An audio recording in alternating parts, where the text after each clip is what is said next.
আসসালামু আলাইকুম, সবাই কেমন আছেন? আল্লাহর অশেষ রহমতে আমরা আলহামদুলিল্লাহ অনেক ভালো আছি। তো রান্না বান্না শেষ করে কাজটা সব শেষ করে গোসল টোসল সব শেষ করে সাজুগুজু করছি একটু। তো কেমন লাগছে অবশ্যই জানাবেন। আর সবাইকে অনেক অনেক অনেক অনেক ঈদের শুভেচ্ছা। ঈদ মোবারক, ঈদ মোবারক। সবাই যে যেখানে আছেন ভালো থাকবেন, সুস্থ থাকবেন আর নিরাপদে থাকবেন আশা করি। তো পরে আবার কথা বলছি, আমি শুধু ঈদ মোবারক বলার জন্য এভাবে আসছি। আমার থেকে ভালো লাগতেছে না, তো ঠিক আছে বলো। ঈদ মুবারক। সালাম দাও আগে, তারপরে ঈদ মোবারক বলো। আসসালামু আলাইকুম। তারপরে সাবস্ক্রাইব করবেন। এই যে তোমার নানুদের ঈদ মোবারক বলো। নানু মনিরে, নানা ভাইরে ঈদ মোবারক বলো। খালি নানুদের ঈদ মুবারক। এরা বাপ বেটা রেডি হয়ে গেছে সকালবেলা, এখন 7টা বাজে। বাপ ছেলে রেডি হয়ে গেছে, আমি রান্নাঘরে এখনও যাইতে পারিনি, এদেরকে রেডি করে দিলাম। ওগুলো শুকনা না বাবা। হ্যাঁ, রাত্রে মাস্ক দিয়ে দিছি কিন্তু শুকায় নেই। আমার ছেলের এখন মন খারাপ। ধুয়ে দিছি তো আম্মু, এখন না শুকাইলে কি করব বলো? কি করবো এখন? লাগাও, কিছু হবে না, নামাজ পড়া পর্যন্ত লাগাও।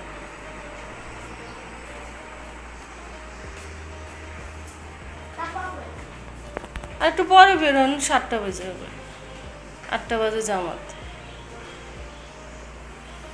নামাজে নমস্কার করো।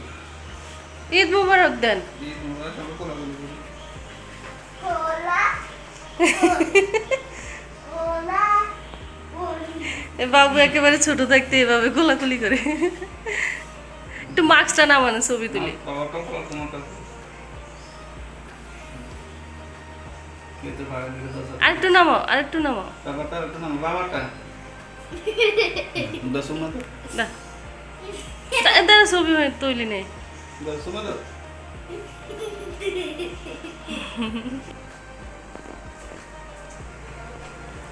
তো সবাই কিন্তু আমরা উঠে গেছি, শুধু আমাদের ম্যাডাম উঠে নেই।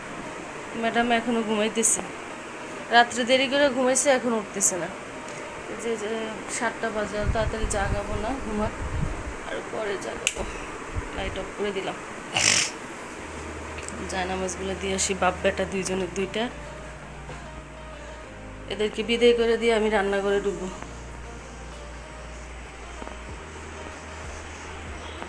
আমি নামাজের ইয়ার শুনতাছি, তাড়াতাড়ি বাইরো, তাড়াতাড়ি বাইরো।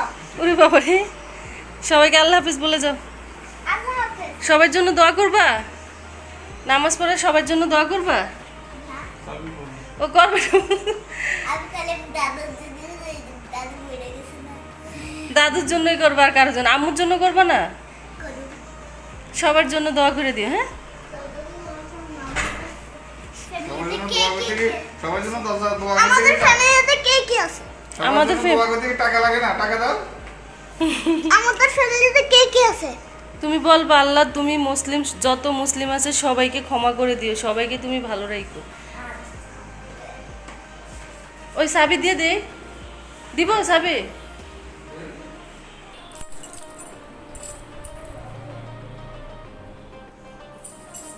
টাটা, আল্লাহ হাফেজ। আমি তার খবর নাই, সে নিচে নামবে পাপার সাথে। এটাই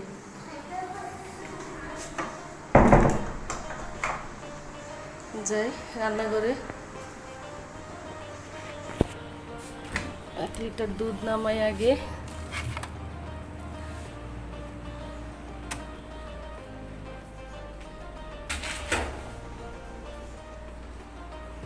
আর আমি নুডলসের জন্য সবজি কালকে দিনই নামাই ফেলছিলাম। তো এখন শুধু গরম করব আর নুডলস সিদ্ধ করবো আর দিয়ে দিব। বক্স এটার ভিতরে আছে। মোবাইল খুব নাড়াচাড়া হচ্ছে। বুয়া আসবে একটু পরে, বুয়া আসলে ঘর মুছবে আর রুটি বানিয়ে দিয়ে যাবে। বলছিল রাত্রে আসবে, কিন্তু ওনার সময় হয় না, এই জন্য আসতে পারে না। এখন আজকে আসবে। সবগুলো লাইট অফ করে দিই, সব রুমের লাইট ফ্যান চলতেছে। একটু রান্নাঘরে চলে যাব এখন। আর আরও পরে রান্নাঘরে কাজ সেরে এসে চাদর পাল্টাবো। না, রান্না বসে দিয়ে চাদর পাল্টাবো, তো আগে চুলার উপর গরম পানি দিয়ে দিই। পাতিল নিলাম, আর এই পাতিলগুলো ধোয়া লাগবে। একটা জলে দিয়ে আমি চাল আনছে, চাল গুছিয়ে রাখিও নাই এখন পর্যন্ত।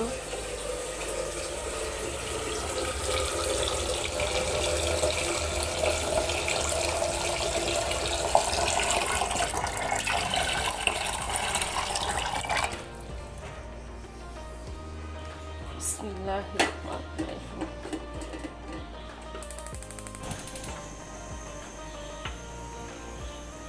কুত্তাটা এখানে কি করে? তো এই তো, পরে আবার শেয়ার করছি, এখন রাখছি। এই যে নুডলস সিদ্ধ দিয়েছি, আর এখানে গুঁড়া দুধ দিয়েছি 1 লিটারের বেশি হবে, মানে পানি মিশায়। আর হচ্ছে আর লিকুইড দুধ দিয়েছি এই যে মিলিলিটার 1 লিটার। এই জন্য আর কি পাতিল পুরো ভরে গেছে। এগুলো গরম করে আলাদা করে লম্বা সময় এটা রান্না করব, এটা। আর অর্ধেকটা রান্না করব, অর্ধেকটা না কম অর্ধেকটা রান্না করব, পাতলা পাতলা থাকলে ভালো লাগে।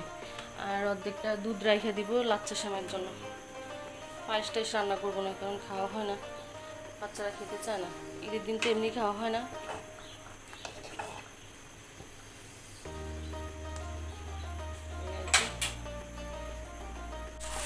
তো এখানে ডিম ভাজি করে তারপরে মশলা, এই যে সবজিগুলো দিয়ে দিয়েছিলাম, এই যে ডিম আর নুডলস দিয়ে দিচ্ছি, আর মশলা নুডলসের মশলা দিয়ে দিচ্ছি। এখন ভালো করে নাড়াইতে হবে আর ভাজতে হবে।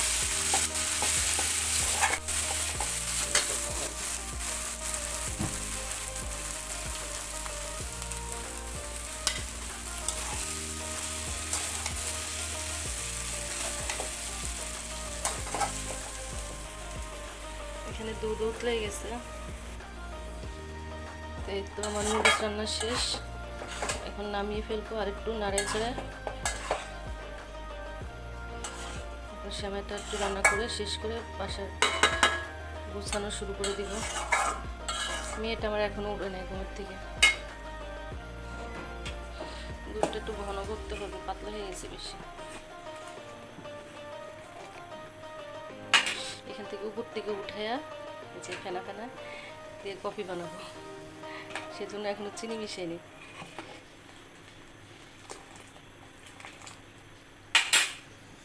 এই যে সেমাইটা ঘিয়ে বাঁচতে নিতেছি, একবারে দেশি ঘি, এটা রেখে আসছি ফ্রিজে, ভালো করে ভেজে রাখতেছি। পরে দুধটা ভালো করে ঘন হলে তারপর দিয়ে দিব দুধের ভিতরে। বেশি রান্না নাই, অল্পই রান্না। পুডিং বানাইতে চেয়েছি, ওর পাপা নিষেধ করছে। পায়েস রান্না করতেছি, মানে বলতেছি পায়েস রান্না করি, তাও নিষেধ করতেছে, বলতেছে এখন রান্না করা লাগবে না। আর আমারও তেমনিতে অনেক কাজ, সেজন্য নিষেধ করে দিচ্ছে, এই জন্য আমি আর বানাই না, পরে বানাবো। এখন হালকা পাতলা রান্না করতেছি।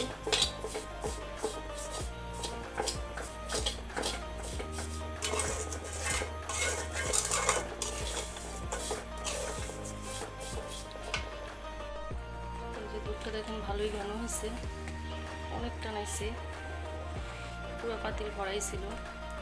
আর এই যে এখানে সব রেডি করে রাখছি, কিশমিশ, কাজু বাদাম, কাঠবাদাম, আর আমার থেকে আর হচ্ছে এলাচি আর তেজপাতা।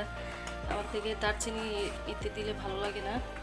আর পেস্তা বাদামটাও অনেক অল্পতেই নষ্ট হয়ে যায়, এই জন্য পেস্তা বাদামটা আমি আনি না। আর এই যে এখানে ভেজে রাখলাম, অনেকগুলো ঘি দিয়েছিলাম, এই জন্য বাড়তি হয়ে গেছে। আমি রাখছি, আমার জন্য কফি রেডি করে রাখছি, এখন দুধ দিয়ে দিব, তারপর যে দুধে চিনি দিব।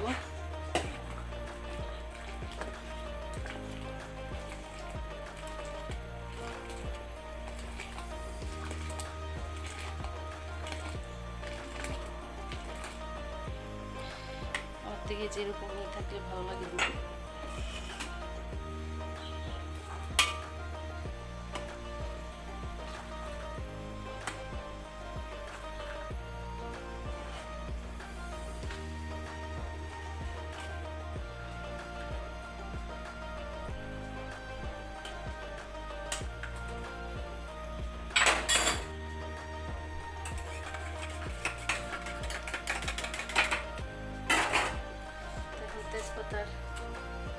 কুচি দিয়ে দিছি, বাদামগুলো আর একটু পরে দিব, আর চিনি দিয়ে দিই।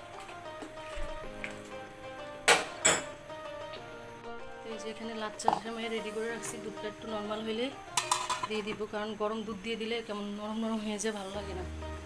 আর এখানেও সেমাইটা রান্না শেষ, আর একটু টানলে নামাই ফেলবো। সব এই বাদাম টাদাম দিয়ে দিছি, বাদাম কিশমিশ আর কিছু রাখছি পরে উপরে দিয়ে দিব। ঘি দিয়ে ভাজাতে এরকম উপর দিয়ে এরকম কালার চলে আসছে, তা একটু টানুক। আর আমি এটাতে নুডলস ঢেলে নিই। এই যে আমার নাস্তা রেডি, বেশি কিছু করি নাই, অল্পই, শুধু নুডলস সেমাই, 2 পদের সেমাই রান্না করছি। তো কেউ কিছু মনে করবে না, কারণ আমাদের বাসায় রান্না করলে খাওয়া হয় না। আমি তো অনেক কিছু রান্না করতে চেয়েছি, কিন্তু নিষেধ করে দিয়েছে, বলছে যে কে খাবে এত কিছু, কারণ আমরা মানুষ কম, তাই অল্প করে রান্না করলাম। দেখি সামনে রান্না করব। আর আজকে তেমনি অনেক কাজ করতে হবে, তাই সকাল থেকে একটু কম কাজ করলাম। তো কেমন হয়েছে অবশ্যই জানাবেন। তো আবার পরে ক্যামেরা অন করবো, এখন একটু রেস্ট নিয়ে নিই। সকাল থেকে উঠিয়ে দৌড়াদৌড়ি করতেছি, বাচ্চাকে রেডি করলাম, ঘর দোর ঝাড়ু দিলাম, এখন মেয়ে চাদর বিছাচ্ছে, দেখাই আপনাদেরকে একটু। চাদর বিছানো শেষ, ওই রুমেরটা বিছিয়েছো? তো এই যে মেয়ে বড় হয়ে গেলে এই কষ্টটা আর হয় না, ঘরটা মানে মেয়ে গোছায়। তো সবাই আমার মেয়ের জন্য দোয়া করবেন। তো এই যে চাদর এখানেও বিছিয়ে রেখে গেছে, সকালবেলা ঘুমের থেকে উঠেই বিছিয়ে রেখে গেছে। আর বুয়া তো এখনও আসে নাই, কখন আসে আল্লাহ জানে। তো ঠিক আছে, পরে আবার কথা বলছি। এই যে কালকে আমি মেহেদি দিয়েছিলাম, যে কালারটা এরকম আসছে, অত বেশি কালার হয় নাই। তো ঠিক আছে, সব বসে আছে। এখানে একটা জবাই করে দিয়ে দিয়েছে, দেখা যাচ্ছে না ক্যামেরাতে।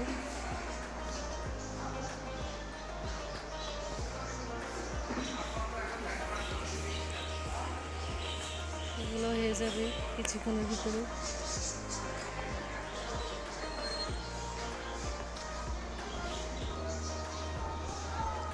তো আমাদেরটা মনে হয় লেট হবে, কারণ কষাই দেরি করে আসবে, 12টা-1টা বাজে আসবে কষাই। কখন কাটা হয়, কখন কি হয় আল্লাহ জানে, 12টা বাজবে। গোস্ত টোস্ত আনলে তো মানে ঠিকঠাক করে মানুষকে দিয়ে রাখা যায়, কিন্তু বট পা এগুলো পরিষ্কার করতে যা কষ্ট, এগুলো রাত্রে কীভাবে করবো যায় না। আমিও গোসল করতে যাচ্ছে, রেডি হয়ে আসলে তারপরে দেখাবো ইনশাল্লাহ। আর আমিও রেডি হয়ে তারপরে একেবারে ক্যামেরার সামনে আসবো। তো এই যে মেয়ের জন্য লেহেঙ্গা বের করে রাখছি, আমার জন্য শাড়ি বের করে রাখছি। তো এই শাড়িটা পরবো আজকে, আর মেয়ের জন্য লেহেঙ্গা বের করে রাখছি, ও আজকে লেহেঙ্গা পরবে বলতেছে। মানে এগুলো তো আর পরা হয় না, একবার কিনে রাখলে একটা বিয়েতে গেলে শেষ, আর পরা হয় না, একটা মানে শুধু শুধু আর কি। আজকে শখ করে বলতেছে আমি পরবো, বের করে রাখো। পাপা গরু কাটতে গেছে। আমাদের গরু কাটতে তো লেট হবে। না, এখন গরু কাটতে গেছে। আমি নামাজ পড়ে আসছে, সবাইকে ঈদ মোবারক দাও। ঈদ মোবারক। এখানে আরেকটা টাকা, এগুলো টাকা নাও। উমা, আমার ছেলেরে কত টাকা দিছে সবাই? কে দিছে এই টাকা? দিছে কে? 10 টাকা। পাপা ওর পাপা দিছে 10 টাকা, আর কে জানি 100 টাকা দিছে। দেখ তোর পাপা কত কিপটা। হ্যাঁ, আমার ছেলেরে 10 টাকা দিছে, একটু বেশি দিলে তো আমার ব্যাগটা ভরতো। আমার পাপাটা আমার পাপা। তুমি এখন কি খাবা? আমি নুডলস খাবা না সেমাই খাবা? শ্যামা দাও। সেমাই দিব? আচ্ছা, তাহলে আমার ছেলেকে সেমাই দে। ওটা গোসল করতে গেছে রে বাবা, দাও, এটা খুলে দাও। গেঞ্জি দাও। তোমাকে একটু সেমাই দিয়ে নে। দাও, আগে খুলে দাও না। আচ্ছা, আমি একটু বেড়ে রাখি, তাহলে ঠান্ডা হবে।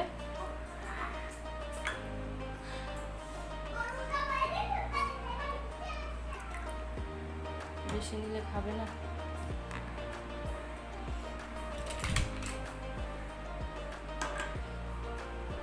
আসো, জামা খুলে দে, পাঞ্জাবি খুলে দে, আসো।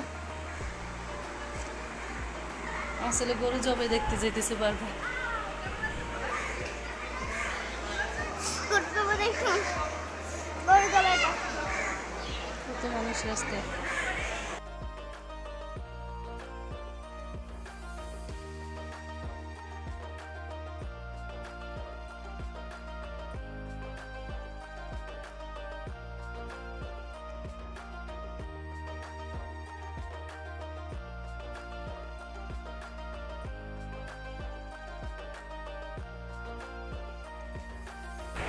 এই যে আপায় রুটি বানাইতে চলে আসছে, না হলে টেনশনে শেষ থাকতো। আরও আছে, একসাথে অনেকগুলো বানিয়ে রাখতেছে। আপায় কালকে আসবে না, আবার পরশু দিন আসবে, তখন আবার বানাবো। আর খাওয়ার মানুষ তো অভাব নেই, খাওয়ার মানুষের অভাব না, দেওয়ার মানুষের অভাব বেশি। বানাই দেওয়ার মানুষের অভাব অভাব কিন্তু বেশি। হ্যাঁ, না আপায় থাকাতে অনেক কষ্ট কম হয়েছে, না হলে তারও খবর হয়ে যেত।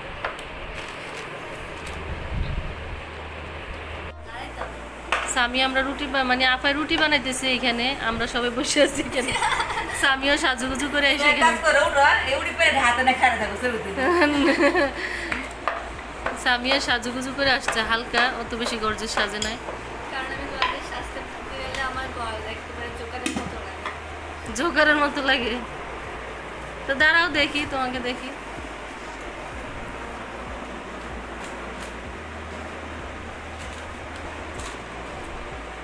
লেহেঙ্গা যখন কিনছি অনেক বড় ছিল, এখন একটু শর্ট হয়ে গেছে। আমি তখন এখন আমি লম্বা হয়ে গেছি। লম্বা হইতেছে যে মানে মানে কি বলবো, আমার মাথার উপর উঠে যাইতেছে। আর 1 বছর হ্যাঁ, হ্যাঙ্গার করবো না কি হ্যাঙ্গার? এই যে রুটি বুয়া তো বানাই দিয়ে গেছে, পরে আমি শিখছি, শিখে এভাবে রেখে দিছি। এখন বক্স বাবু তখন গরম ছিল, তো এই জন্য বক্সে ভরি নেই, তো এখন বক্সে তো আমাদের গরু এখনো জবাই করা হয়নি, দিনে 2টা বাজে যেতেছে, কষাই আসে না। তো আমার এই যে ভাসুর ছেলের বউ মাংস রান্না করে পাঠিয়ে দিছে আমাদের জন্য, আর আমার জন্য পাঠিয়েছে এটা শুধু। আর সামিয়া সবাই ওদের বাসার থেকে খেয়ে আসছে, আমি যাইনি। তো আল্লাহ হাফিজ বলে দাও, এখনকার মতো ভিডিওটা শেষ করে দিব। সামিয়া আল্লাহ হাফিজ বলে দাও। আল্লাহ হাফেজ সবাইকে। আমাদের মারিয়াম বুড়ি গরু কাটার আগে সবাইকে আল্লাহ হাফেজ। আবার গরু কাটার থেকে আরেকটা ভিডিও শুরু করবো, এই জন্য এখান থেকে বিদায় নিয়ে নিচ্ছি, কারণ ভিডিও অনেক বড় হয়ে যাচ্ছে, তো এই জন্য। তো ঠিক আছে, সামির নাই, সামির বলবে যে আল্লাহ হাফেজ, এই জন্য সামির নাই বাসায়।